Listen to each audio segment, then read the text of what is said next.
Hello and welcome to this week's news bulletin from the Christian Institute. The Scottish Government has been meeting again to discuss whether to redefine marriage or not. Ministers were expected to make an announcement this week, but now they say it will be the end of the month before they reveal their position. They did, however, reject calls to put the issue to a referendum of the Scottish people. Since the meeting, a Scottish Government email has been leaked to the BBC, which suggests that the introduction of gay marriage would have a devastating impact on religious liberty and free speech, unless the UK Equality Act is changed. The email talks about the need for new guidance for teachers using educational material, which might be sensitive, and on parents' rights to be consulted, and also the need to provide appropriate protections for some in Scottish society who are against same-sex marriage. It adds that ministers would not wish to commence any Scottish Act introducing same-sex marriage until the amendment to the Equality Act is in place. Here's what BBC Scotland's political correspondent made of it. The Equalities Act affects the whole of the UK, so if the Scottish Government want to change, then they need to have Westminster's help. And this leaked email, which we've seen, is their attempt to get that help. One of the concerns raised by church leaders and mosque leaders in this debate is that if you have same-sex marriage, could priests and ministers and other celebrants be challenged legally if they decide they don't want to play any part in these ceremonies? Well, what the Scottish Government seem to be doing in this email is talking to the Home Office about getting full protection to make sure those legal and disciplinary challenges cannot happen. Sir Elton John has said it will be heartbreaking when the boy being raised by him and his civil partner David Furnish discovers he has no mum. He spoke of the challenges that his son, Zachary, will face growing up with two male parents in an interview on American TV. But he also said that Zachary is very happy at the moment and that he'd like more children, adding, "I want him to have a brother or a sister to go to school with him and so that he can have someone to play with. It's going to be heartbreaking for him to grow up and realise he hasn't got a mummy." Zachary was born in America in 2010 via a surrogate woman. The father of pop star Lily Allen will be shown taking ecstasy as part of a Channel 4 documentary. Musician and actor Keith Allen, who openly admits to having used drugs in the past, is one of several individuals who will take the drug and be observed for the controversial programme. But the move has been branded as reckless and pointless by Julia Manning from the think tank 2020 Health. She added, "This will achieve nothing.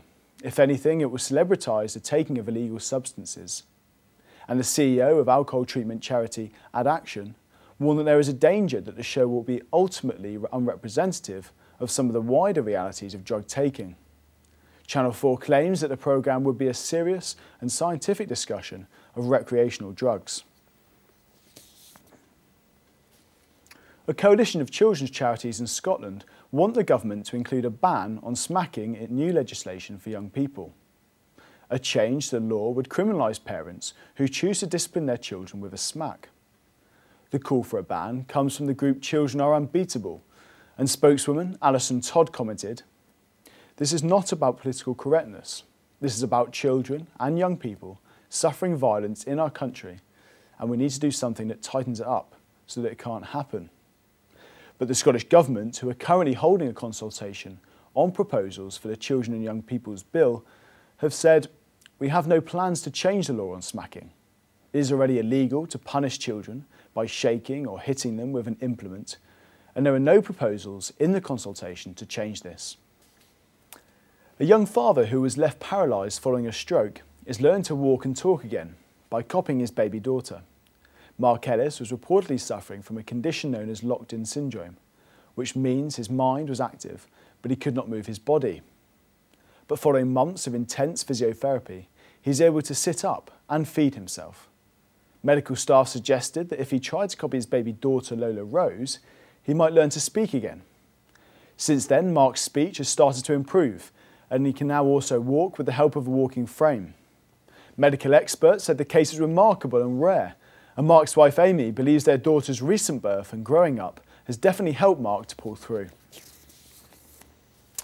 More than 1 million evangelical Christians in Brazil have taken part in a March for Jesus in Sao Paulo. The event, organised by the Reborn in Christ Church, was billed as the largest Christian event in the world. Christians from hundreds of evangelical churches and non-denominational groups travel to the city from all over the country to take part in the annual march. According to census results from the Brazilian Institute of Geography and Statistics, the evangelical population of Brazil has risen by 16 million to just over 42 million in the 10 years from 2000 to 2010. And finally, with less than a week to go before the start of the Olympics, we thought that you might like to know about a few of the Christian athletes who will be competing for Team GB.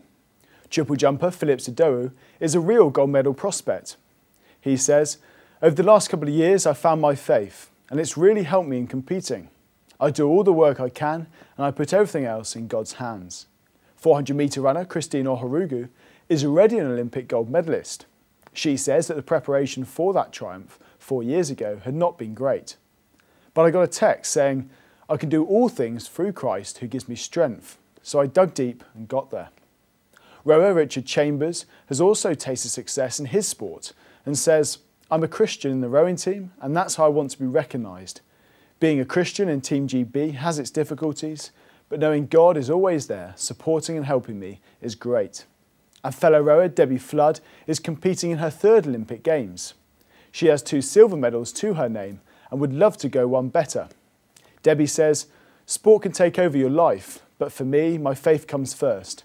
At the moment, rowing may define how people see me, but ultimately, I'm defined as a child of God." Well, that's all for this week. For more information and regular updates on all of our stories, plus much more, visit our website at christian.org.uk.